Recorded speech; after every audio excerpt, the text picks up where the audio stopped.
الحمد للہ رب العالمین والصلاة والسلام علی سید الانبیاء والمرسلین محمد وعلی آلہ واصحابہ اجمعین اما بعد قال اللہ تبارک و تعالی فی القرآن المجید والفرقان الحمید اعوذ باللہ من الشیطان الرجیم بسم اللہ الرحمن الرحیم نحن نقص علیک نبأهم بالحق انہم فتیۃ آمنوا بربہم وزدناہم ہدی صدق اللہ العظیم۔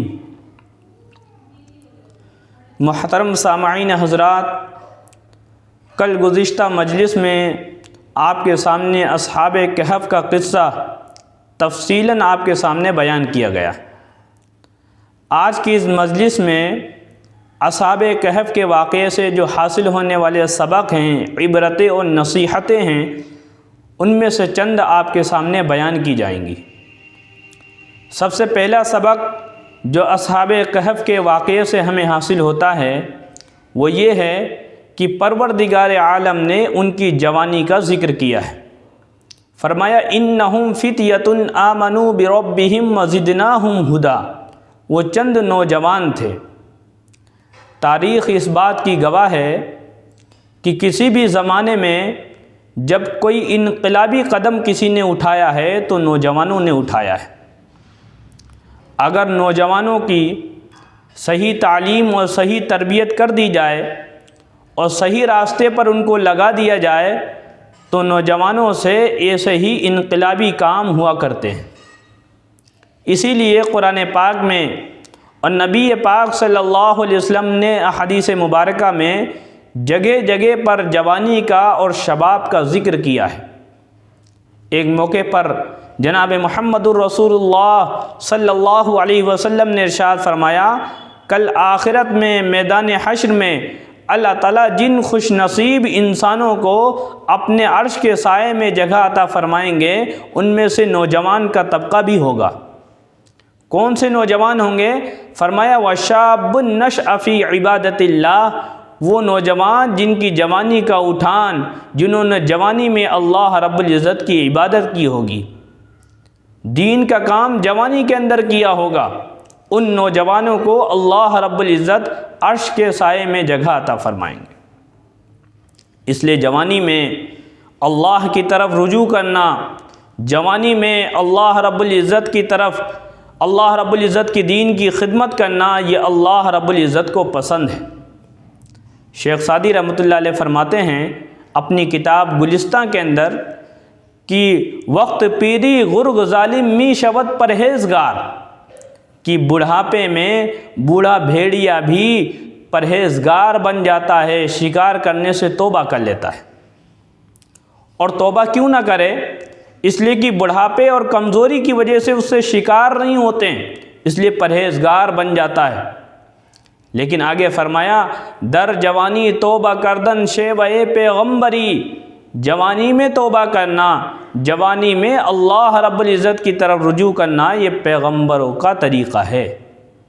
اس لیے نوجوانوں کا چاہیے کہ جوانی کے دور میں جب خواہشات کا غلبہ ہوتا ہے، خواہشات اور نفس کو لات مار کر کے اللہ رب العزت کی دین کی طرف، اللہ رب العزت کی طرف ان کو رجوع کرنا چاہیے۔ لیکن افسوس، صد افسوس کے ساتھ یہ بات کہی جاتی ہے کہ ہمارا نوجوانوں کا جو طبقہ ہے ان میں سے بہت سارے نوجوان ایسے غلط کاموں میں، شراب میں، جوئے میں، اسمیک کے نشے میں ایسے چور ہیں کہ ان تمام خرافات میں پڑھ کر اپنے اندر کی صلاحیتوں کو ختم کر رہے ہیں۔ اللہ ہمارے نوجوانوں کی حفاظت فرمائے۔ تو سب سے پہلا سبق اصحاب کہف کے واقعے سے ہمیں یہی حاصل ہوتا ہے۔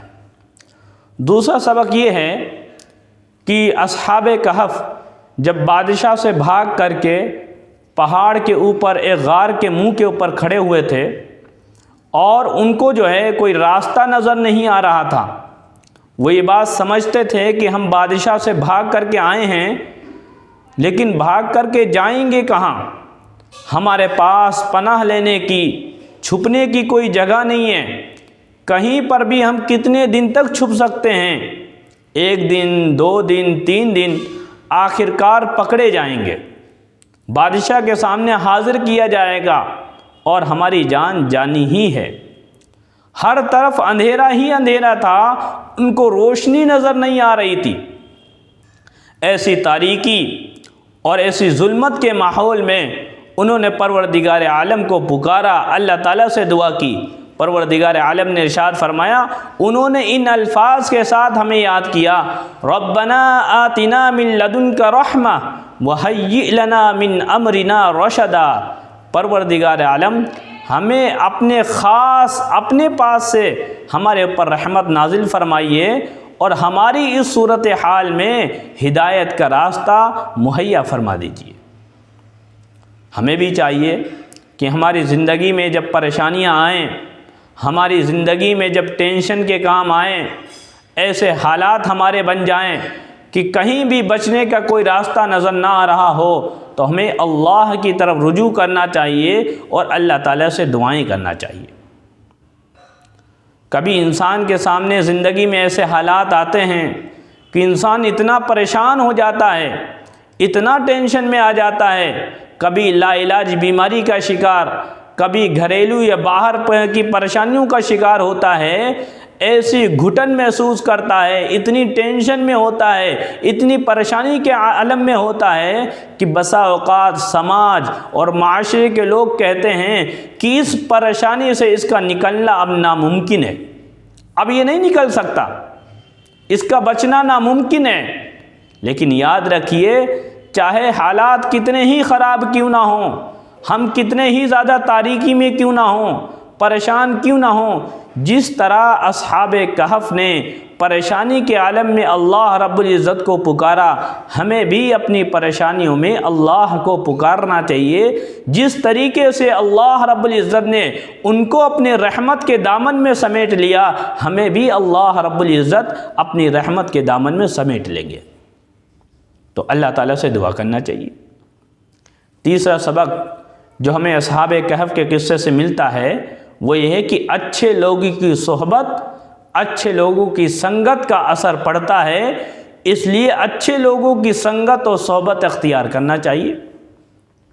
آپ نے واقعے میں سنا کہ اصحاب کہف کے ساتھ ایک کتا تھا، وہ کتا بھی ان کے پیچھے پیچھے چل رہا تھا، وہ کتا بھی ان کے ساتھ میں ہی تھا، ان کی چوکھٹ پر بازو پھیلائے وہ بھی سویا۔ جہاں اللہ رب العزت کی رحمت ان لوگوں کے اوپر ہوئی کہ 309 سال تک ان کو سلائے رکھا، کتے کے اوپر بھی اللہ تعالیٰ کی رحمت ہوئی کہ 309 سال تک وہ بھی سوتا رہا۔ یہ کیوں ہوا؟ اس لیے کہ اصحاب کہف کے کتے نے نیک لوگوں کی سنگت اور صحبت اختیار کی، اور سنگت کا اثر انسان کے اوپر ضرور پڑتا ہے۔ حدیث پاک میں ہے، اللہ کے نبی علیہ الصلاۃ والسلام نے ارشاد فرمایا، کوئی انسان اچھا ہے یا برا ہے اس سے پوچھنے کی ضرورت نہیں ہے، بس اتنا دیکھ لو کہ اس کی سنگت، اس کا اٹھنا بیٹھنا کن لوگوں کے اندر ہے۔ آپ کو اندازہ لگ جائے گا کس ذہنیت کا، کس قسم کا انسان ہے۔ اسی لیے نبی پاک صلی اللہ علیہ وسلم نے ارشاد فرمایا کہ بکری پالنے والے کی طبیعت میں نرمی آتی ہے۔ بکری مسکین جانور ہے، نرم جانور ہے، غصہ بھی آ جاتا ہے، انسان ڈنڈے سے نہیں مارتا اس کو کہ اس کا پیر ٹوٹ جائے گا، کمزور جانور ہے، لگ جائے گی۔ اور فرمایا کہ اونٹ پالنے والے کی طبیعت میں سختی آتی ہے، اونٹ سخت جانور ہے، اس کے ساتھ رہنے کی وجہ سے اس کے مالک کے اندر بھی سختی آ جاتی۔ تو اندازہ لگاؤ، نبی پاک صلی اللہ علیہ وسلم نے فرمایا جب جانوروں کی سنگت اور صحبت میں رہنے کی وجہ سے اس کے اثرات انسان کے اوپر پڑتے ہیں، تو انسانوں کی صحبت اور سنگت کا اثر ہمارے اوپر نہیں ہوگا؟ یقیناً ہوگا۔ آپ دیکھیے، اصحاب کہف کا کتا نوجوانوں اور ایمان والوں کی سنگت کی وجہ سے اس کو یہ مقام ملا کہ ان خوش نصیب 5 جانوروں میں سے ہے کہ جو جنت کے اندر جائے گا، سنگت کی وجہ سے۔ اور نبی کا بیٹا، نبی کا حقیقی بیٹا حضرت نوح علیہ الصلاۃ والسلام کا کافر اور مشرکوں کے ساتھ بیٹھا، ان کی سنگت اختیار کی، اس کی وجہ سے جہنم میں جائے گا۔ اس لیے آپ نے بارہا دیکھا ہوگا، 1000 بار اس کا مشاہدہ کیا ہوگا کہ سبزی والے اور پھل فروٹ بیچنے والے جو لوگ ہوتے ہیں اپنے ٹھیلے سے خراب جو سبزی ہوتی ہے، خراب پھل فروٹ ہوتے ہیں، ان کو نکال کر کے الگ کرتے رہتے ہیں۔ کیوں الگ کرتے ہیں؟ اس لیے ان کو معلوم ہے کہ یہ پھل خراب ہو گیا ہے، یہ خود تو خراب ہے، اگر اچھوں کے ساتھ میں رہے گا تو اچھے پھلوں کو بھی خراب کر دے گا۔ اردو کا ایک شعر ہے، بڑا ہی قیمتی ہے، نصیحت آموز ہے۔ اردو کی کتابوں میں لکھا ہے کہ بد کی صحبت میں مت بیٹھو، اس کا ہے انجام برا۔ بد کی صحبت میں مت بیٹھو، اس کا ہے انجام برا۔ بد نہ بنے تو بد کہلائے، بد اچھا بدنام برا۔ انسان یا تو برا بن ہی جاتا ہے، نہ کم از کم تو برائی کے نام سے اس کا چرچا ہونے لگ جاتا ہے۔ اس لیے اگر اچھے بننا چاہتے ہیں تو اچھے لوگوں کی صحبت اختیار کریں۔ شیخ سعدی رحمۃ اللہ علیہ فرمایا کرتے تھے، صحبت صالح ترا صالح کند، صحبت طالح ترا طالح کند۔ اچھے کی صحبت اور سنگت تجھے اچھا بنا دے گی، اور برے کی سنگت اور صحبت تجھے برا بنا دے گی۔ اس لیے اس واقعے سے ہمیں یہ سبق ملتا ہے کہ اچھے اور نیک اور پرہیزگار لوگوں کی سنگت اور صحبت اختیار کرنا چاہیے۔ چوتھا سبق جو ہمیں اس واقعے سے ملتا ہے وہ یہ ہے کہ جب اصحاب کہف بیدار ہوئے، نیند سے جاگے، تو انہوں نے کہا بھوک لگ رہی ہے اور کھانا کھانا چاہیے۔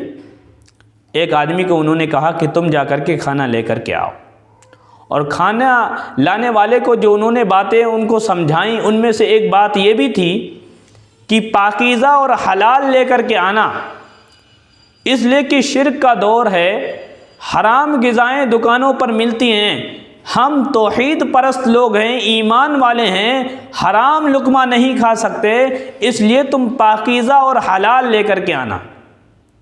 یہ ہمارے نصیحت ہے کہ ہم بھی اس چیز کا اہتمام کریں کہ ہماری حلق کے نیچے کوئی حرام لقمہ نہ جانے پائے، حلال کھانے کی فکر کریں۔ حرام سے بچنے کی اللہ کے نبی علیہ الصلاۃ والسلام نے بڑی تاکید کی ہے کہ اپنے آپ کو حرام لقمے سے بچاؤ، اور حلال کمائی اور حلال کھانے کی تاکید فرمائی۔ فرمایا کسب الحلال فریضۃ بعد الفریضہ، حلال کمانا یہ فرائض کے بعد بھی ایک فرض ہے۔ نماز فرض ہے، روزے فرض ہیں، اسے حلال کمانا بھی فرض ہے۔ اور نبی پاک صلی اللہ علیہ وسلم نے ارشاد فرمایا کہ جو بندہ جس کا جسم حرام غذا سے پرورش پاتا ہے، اس کا جسم جہنم میں جلنے کا سب سے زیادہ مستحق ہے۔ اور جس کی حلق میں ایک حرام لقمہ چلا جاتا ہے، نبی پاک صلی اللہ علیہ وسلم نے ارشاد فرمایا 40 دن تک اس کا کوئی نیک عمل اللہ تعالیٰ کے ہاں قبول نہیں ہوتا۔ نمازیں قبول نہیں، روزے قبول نہیں، تراویح قبول نہیں، نوافل قبول نہیں، دعائیں قبول نہیں، ایک حرام لقمے کی وجہ سے 40 دن تک کی عبادتیں اس کی قبول نہیں۔ تو اندازہ لگاؤ جن کا کھانا پینا ہمیشہ کا حرام ہوگا وہ کتنی سخت گرفت کے اندر آئیں گے، پکڑ کے اندر آئیں گے۔ حدیث پاک میں ہے، جناب محمد الرسول اللہ صلی اللہ علیہ وسلم نے ارشاد فرمایا کہ میں نے معراج کی شب میں کچھ لوگوں کو دیکھا کہ ان کے پیٹ کمروں کی طرح بڑے بڑے پیٹ تھے، اور ان کے پیٹوں کے اندر سانپ بھرے ہوئے تھے جو باہر سے نظر آ رہے تھے۔ میں نے جبرائیل امین سے پوچھا کہ جبرائیل یہ کون لوگ ہیں؟ تو جبرائیل امین نے بتلایا کہ اللہ کے رسول یہ حرام کھانے والے لوگ ہیں، ان کے پیٹوں کے اندر سانپ ہیں۔ اس لیے اپنے آپ کو حرام غذا سے بچاؤ، حلال کھانے کی فکر کرو۔ ایک صحابی نے اللہ کے رسول علیہ الصلاۃ والسلام سے عرض کیا کہ اللہ کے رسول ہمیں کوئی ایسا ہمارے لیے دعا فرما دیجئے کہ میں مستجاب الدعوات بن جاؤں۔ مستجاب الدعوات کہتے ہیں جب وہ دعا کرتا ہے تو اللہ تعالیٰ اس کی دعائیں قبول کرتے ہیں۔ اللہ کے نبی علیہ الصلاۃ والسلام نے فرمایا تم اپنے کھانے کو حلال کر لو، پاکیزہ کر لو، تم مستجاب الدعوات بن جاؤ گے۔ کتابوں میں ایک واقعہ لکھا ہوا ہے، واقعہ بتا کر کے اپنی بات کو ختم کرتے ہیں۔ علی ابن مدینی رحمۃ اللہ علیہ ایک بہت بڑے محدث گزرے ہیں، عالم دین ہیں۔ وہ کہتے ہیں میرے والد صاحب کا انتقال ہو گیا تھا، اور میرا معمول یہ تھا کہ فجر کی نماز پڑھنے کے بعد اپنے والد صاحب کی قبر پر جا کر قرآن پاک کی تلاوت کیا کرتا تھا، ایصال ثواب کرتا تھا۔ رمضان المبارک کا مہینہ تھا، جیسے رمضان کا مہینہ چل رہا ہے، فجر کی نماز پڑھنے کے بعد اپنے معمول کے مطابق میں والد صاحب کی قبر پر گیا تو اندھیرا ہو رہا تھا، اس لیے کہ رمضان میں فجر کی نماز اندھیرے کے اندر پڑھ لی جاتی ہے۔ کہتے میں نے تلاوت شروع کی تو پاس والی قبر سے میں نے چیخنے اور چلانے کی بڑی ڈراؤنی اور ہولناک آواز سنی۔ میرے تو حواس باختہ ہو گئے، اتنی ڈراؤنی آواز میں نے سنی۔ میں چپ چاپ ہو گیا اور آواز کو سننے لگا۔ ایسا محسوس ہوا کہ کسی کو قبر کے اندر عذاب دیا جا رہا ہے۔ میں نے دھیان دیا تو میں نے دیکھا کہ میرے والد صاحب کی قبر کے پاس جس کی قبر ہے، اس کی قبر کے اندر سے یہ آواز آ رہی ہے۔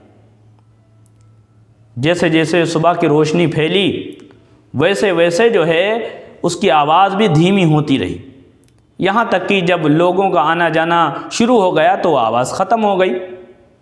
میں نے صبح کے وقت میں لوگوں سے پوچھا یہ کس کی قبر ہے؟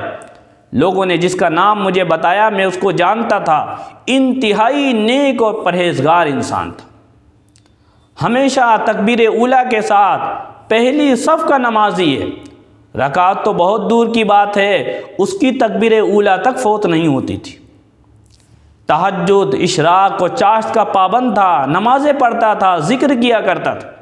بڑا تعجب ہوا کہ اتنا نیک و پرہیزگار آدمی اور اس کی قبر سے میں نے عذاب کی آواز سنی۔ پھر میں نے اس کے ہم عمر جو لوگ تھے، اس کے ساتھی تھے، ان سے معلوم کیا آخرکار تمہارے ساتھی کے ساتھ ایسا معاملہ کیوں ہے؟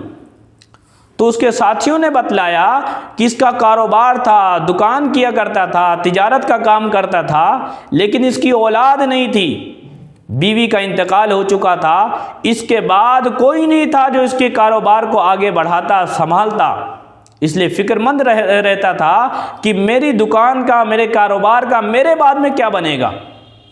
تو اس کے ساتھیوں نے اس کو مشورہ دیا اور خود اس کے دماغ نے اس کا فیصلہ کیا کہ ساری دکانداری کو ختم کر کے بیچ کر کے جو پیسے ملے اس کو بیاج پر لگا دیا، بیاج پر دینا شروع کر دیا۔ چونکہ بالکل فارغ ہو چکا تھا، دکان بھی ختم ہو گئی تھی اور مہینے کے اندر بیاج کا پیسہ آ جاتا تھا، اس سے اس کا خرچہ پانی چلتا تھا اور بالکل فری تھا، اس لیے مسجد کے اندر زیادہ وقت گزارتا تھا، اللہ اللہ کرتا رہتا تھا، بالکل فارغ تھا۔ کہتے تب اندازہ ہوا سود اور بیاج کھانے کی وجہ سے اللہ تعالیٰ نے اس کو عذاب کے اندر مبتلا کر رکھا۔ اصحاب کہف کے واقعے سے ہمیں یہ بھی سبق ملتا ہے، انہوں نے اس بات کی فکر کی، اپنے ساتھی کو اس بات کا حکم دیا، پاکیزہ اور حلال لے کر کے آنا۔ ہمارے لیے بھی نصیحت ہے، سبق ہے کہ ہم بھی اپنے کھانے کو حلال اور پاکیزہ بنائیں۔ اللہ تعالیٰ اس وقت کی گزارشات کو قبول فرمائے، کہنے سننے زیادہ عمل کرنے کی توفیق عطا فرمائے۔ آمین۔ وآخر دعوانا الحمدللہ رب العالمین۔